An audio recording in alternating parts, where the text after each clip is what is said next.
Halo semua, ada sebuah pertanyaan yang mungkin pernah terlintas di dalam pikiran kamu. Apakah segala sesuatu yang terjadi sudah ditentukan oleh Tuhan sejak sebelum alam semesta dijadikan? Ada yang menyebutnya dengan nasib, ada yang menyebutnya dengan takdir. Jawaban dari pertanyaan ini bervariasi. Ada yang berkata iya secara mutlak, dan ada yang berkata tidak secara mutlak. Dan bahkan ada yang membuat kesimpulan bahwa Tuhan itu tidak ada. Jadi pada video ini, kita akan membahas salah satu doktrin yang menjawab pertanyaan itu, yaitu doktrin yang menjawab iya secara mutlak. Doktrin seperti ini disebut predestinasi. Pada video ini kita akan belajar apa itu predestinasi, kenapa, atau pola pikir bagaimana yang menyebabkan adanya doktrin predestinasi. Kita juga akan melihat doktrin predestinasi menurut Kristen dan Islam. Dan saya akan memberikan alasan saya kenapa saya menolak doktrin predestinasi. Oke, kita mulai aja ya.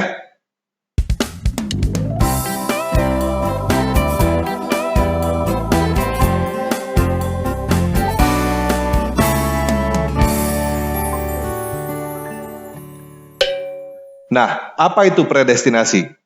Predestinasi adalah sebuah doktrin teologi yang mengatakan bahwa segala peristiwa yang terjadi di alam semesta sudah ditentukan oleh Tuhan sejak sebelum alam semesta ada.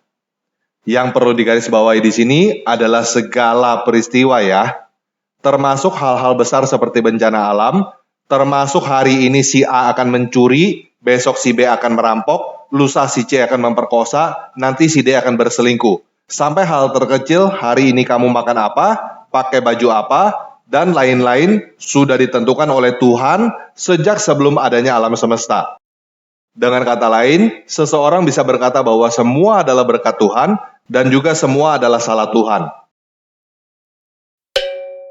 Ide doktrin predestinasi ini berawal dari pertanyaan, apakah Tuhan Maha Tahu? Apakah Tuhan Maha Kuasa? Jika Tuhan Maha Tahu, apakah Dia tahu bahwa si A akan melakukan ini atau itu besok? Jika Tuhan tidak tahu bahwa si A akan melakukan ini atau itu besok, maka Tuhan tidak Maha Tahu. Jika Tuhan tahu sesuatu yang buruk akan terjadi, kenapa Dia membiarkan hal itu terjadi? Apakah Dia tidak berkuasa untuk membuat hal itu tidak terjadi? Jika Dia tidak berkuasa untuk membuat suatu hal terjadi atau tidak terjadi, maka Tuhan tidak maha kuasa. Nah, inilah yang namanya teologi. Bagaimana caranya untuk memahami Tuhan dengan logika. Sebagian mengambil kesimpulan secara ekstrim, berarti Tuhan tidak ada. Ada lagi yang mengambil kesimpulan secara ekstrim, berarti segala hal sudah ditentukan oleh Tuhan, tidak ada yang namanya kehendak bebas. Nah, di dalam kekristenan, ada yang menerima doktrin predestinasi dan ada yang menolak. Aliran Kristen yang terkenal memegang doktrin ini adalah Calvinis atau kadang disebut Reform. Gerakan Reform atau Calvinis ini dimulai oleh John Calvin yang keluar dari Gereja Katolik Roma sekitar tahun 1530-an atau pada abad ke-16. Teologi Calvinis yang terkenal ada 5 poin yang biasa disingkat dengan TULIP. T artinya total depravity atau kerusakan total. U artinya unconditional election atau pemilihan tanpa syarat. L artinya limited atonement atau penebusan terbatas. I artinya irresistible grace atau anugerah yang tidak dapat ditolak. P artinya perseverance of the saints atau ketekunan orang-orang kudus. Inti yang disampaikan TULIP adalah semua manusia sudah rusak dan tidak mampu untuk menggunakan kehendak bebas untuk menjadi orang percaya. Oleh karena itu, orang-orang yang percaya adalah orang-orang yang sudah dipilih oleh Tuhan tanpa syarat atau tanpa tergantung kepada manusia itu sama sekali. Orang-orang yang ditebus atau diselamatkan atau masuk surga hanyalah orang-orang yang percaya atau orang-orang yang sudah dipilih itu. Orang-orang yang sudah dipilih Tuhan tidak dapat menolak anugerah yang sudah ditetapkan oleh Tuhan dari awal itu. Nah, perlu saya ingatkan bahwa Calvinis atau Reform adalah salah satu dari berbagai aliran Kristen. Artinya, tidak semua Kristen sepakat dengan ajaran Calvin. Tetapi, juga bukan berarti semua aliran Kristen yang lain menentang ajaran Calvin. Apakah Katolik sepakat dengan Calvin? Menurut saya tidak. Kalau sepakat, seharusnya Calvin tidak perlu keluar dari Katolik. Saya sendiri tidak sepakat dengan doktrin Calvin. Tetapi, bukan berarti saya berkata bahwa Calvinis tidak punya dasar Alkitab, dan juga bukan berarti saya menentang Calvinis atau berkata bahwa Calvinis itu sesat. Saya hanya mempunyai kesimpulan teologi yang berbeda dengan Calvinis. Teologi adalah logika tentang dewa, atau terserah jika kamu mau berkata bahwa logika tentang Tuhan atau logika tentang Allah. Masuk akal untuk kamu, belum tentu masuk akal untuk saya. Masuk akal untuk saya, belum tentu masuk akal untuk orang lain. Teologi baik untuk dibahas dan masih oke untuk diperdebatkan. Tetapi, kalau teologi dinyatakan sebagai kebenaran mutlak yang digunakan untuk melabelkan orang lain sesat, atau sampai digunakan untuk membunuh orang lain, seperti Michael Servetus yang dieksekusi karena menentang doktrin Calvin, menurut saya itu sudah tidak benar, dan saya menyebutnya mabuk agama atau mabuk teologi. Teologi bukan kebenaran mutlak. Teologi berubah seiring dengan perkembangan zaman. Ada baiknya kita mulai melihat teologi dari buahnya. Teologi yang membuat kamu lebih mengasihi dan bermanfaat bagi orang lain adalah teologi yang baik. Tetapi teologi yang membuat kamu mempersekusi orang lain adalah teologi yang buruk. Jadi, tidak semua Kristen sepakat dengan doktrin predestinasi. Nah, bagaimana dengan Islam? Saya tidak tahu apakah semua Muslim sepakat. Namun, setahu saya, ajaran Islam sejalan dengan predestinasi. Hanya saja, mereka tidak menyebutnya dengan kata predestinasi. Mari kita lihat beberapa ayat ini. Al-Quran surah 11 ayat 118-119. Dan jika Tuhanmu menghendaki, tentu Dia jadikan manusia umat yang satu. Tetapi mereka senantiasa berselisih dalam kurung pendapat, kecuali orang yang diberi rahmat oleh Tuhanmu. Dan untuk itulah Allah menciptakan mereka. Kalimat dalam kurung keputusan Tuhanmu telah tetap. Aku pasti akan memenuhi neraka jahanam dengan jin dan manusia. Dalam kurung yang durhaka, semuanya. Nah, maksud ayat ini adalah untuk menjawab pertanyaan Muslim. Kalau Tuhannya umat Muslim Maha Kuasa, kenapa Dia tidak menjadikan semua manusia beragama Islam? Jawabannya adalah karena Tuhannya umat Muslim tidak mau. Nah, hal berikutnya yang saya ingin jelaskan adalah tanda kurung. Kata di dalam tanda kurung adalah penambahan yang diberikan oleh penerjemah. Di dalam kalimat yang aslinya, kata yang di dalam kurung itu tidak ada. Jadi kalau tidak ada yang di dalam kurung itu, maka menjadi seperti ini. Dan untuk itulah Allah menciptakan mereka. Kalimat Tuhanmu telah tetap. Aku pasti akan memenuhi neraka jahanam dengan jin dan manusia semuanya. Jadi, kalimat Tuhannya umat Islam telah tetap, yaitu memenuhi neraka jahanam dengan jin dan manusia semuanya. Dan untuk itulah jin dan manusia diciptakan, untuk memenuhi neraka jahanam. Nah, kemungkinan besar teman-teman yang Muslim akan berkata, itu maksudnya bukan semua manusia. Jadi pada video ini, saya ikutin teman-teman Muslim yang percaya bahwa itu bukan semua manusia. Lagi pula Al-Quran surah 19 ayat 71 berkata, dan tidak seorang pun di antara kamu yang tidak mendatanginya dalam kurung neraka. Hal itu bagi Tuhanmu adalah suatu ketentuan yang sudah ditetapkan. Jadi, itu adalah ketentuan Tuhanmu, Tuhannya umat Muslim, bukan ketentuan Tuhan saya. Dan tidak seorang pun di antara kamu yang Muslim yang tidak mendatanginya dalam kurung neraka. Kalau kamu yang Muslim percaya bahwa setelah kamu masuk neraka, kamu akan keluar dari situ, itu terserah kamu. Karena kita tidak sedang membahas hal itu pada video ini. Pada video ini, kita membahas salah siapa manusia masuk neraka. Yuk kita baca lagi Al-Quran surah 16 ayat 93. Dan jika Allah menghendaki, niscaya Dia menjadikan kamu satu umat dalam kurung saja. Tetapi Dia menyesatkan siapa yang Dia kehendaki dan memberi petunjuk kepada siapa yang Dia kehendaki. Tetapi kamu pasti akan ditanya tentang apa yang telah kamu kerjakan. Jadi, sekali lagi teman-teman yang muslim mendapatkan jawaban, jika Allah ingin seseorang sesat, maka Allah menyesatkan orang itu. Tetapi, sepertinya Allah lupa Al-Quran surah 16 ayat 93 ini. Karena di situ dikatakan bahwa kamu pasti ditanya tentang apa yang telah kamu kerjakan. Tetapi, Allah berkata di dalam Al-Quran surah 55 ayat 39, maka pada hari itu manusia dan jin tidak ditanya tentang dosanya. Nah, ketetapan Allah diulangi lagi di dalam Al-Quran surah 32 ayat 13. Dan jika kami menghendaki, niscaya kami berikan kepada setiap jiwa petunjuk dalam kurung baginya. Tetapi telah ditetapkan perkataan dalam kurung ketetapan dariku, pasti aku akan penuhi neraka jahanam dengan jin dan manusia bersama-sama. Nah, Muslim percaya bahwa Quran adalah wahyu Tuhan mereka yang sudah ada sebelum dunia dijadikan.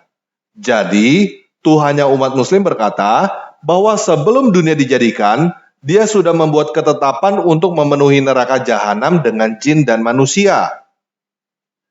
Dan jika teman-teman masih belum yakin bahwa menurut Tuhannya umat Muslim, Dia sendirilah yang membuat manusia sesat, silakan teman-teman baca juga Al-Quran surah 13 ayat 27 dan surah 14 ayat 4.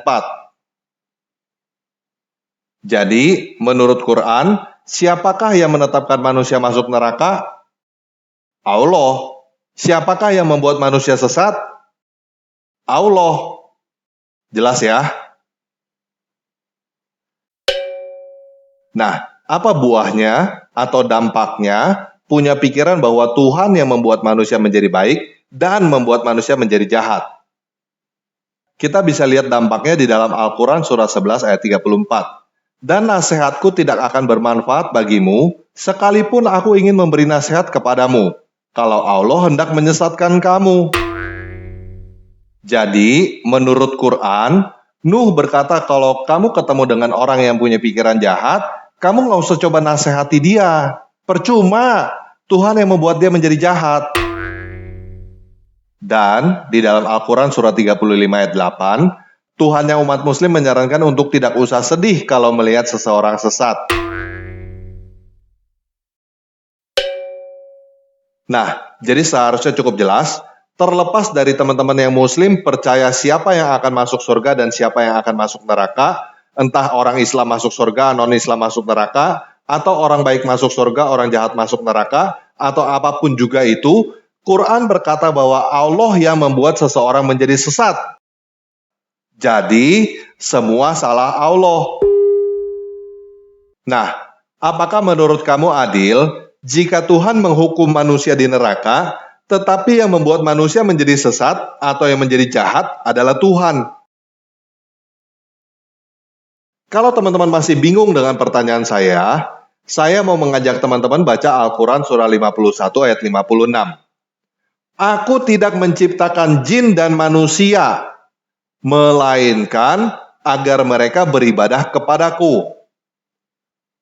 Menurut saya, pada ayat ini Allah mengaku bahwa Dia tidak menciptakan manusia, tetapi Dia ingin agar manusia beribadah kepadanya.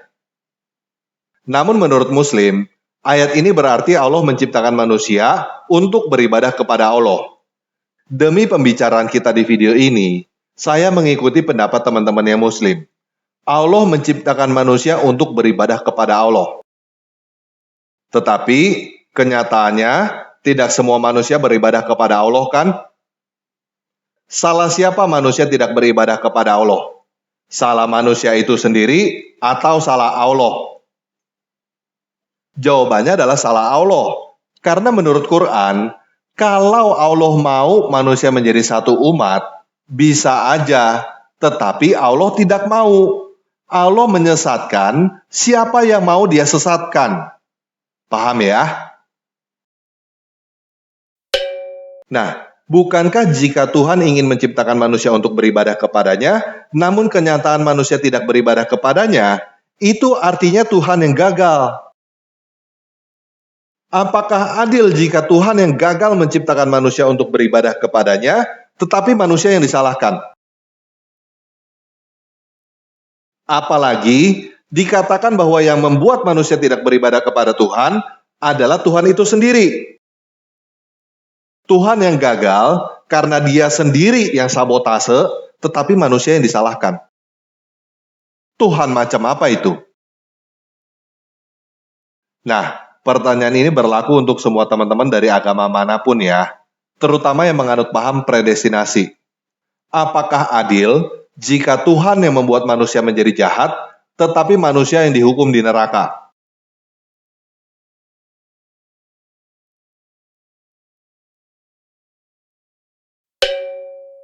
Nah, saya punya jawaban saya sendiri tentang hal ini.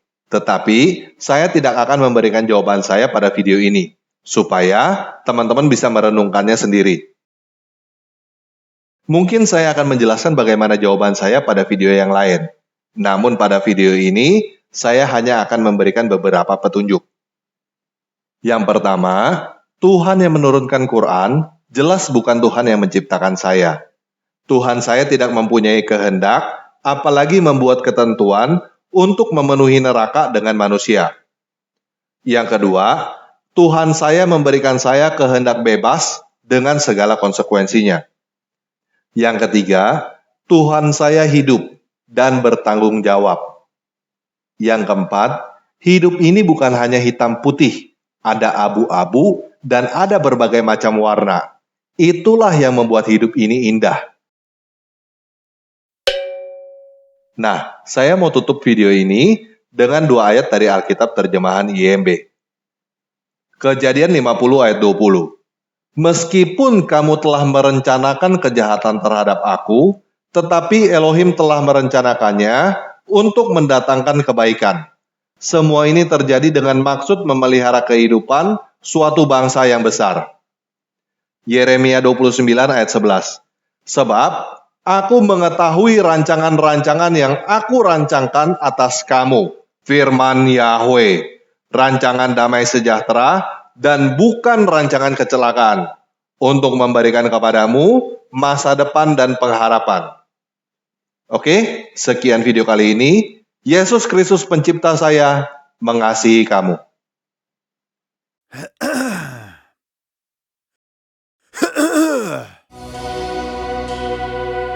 Bapa kami yang di surga,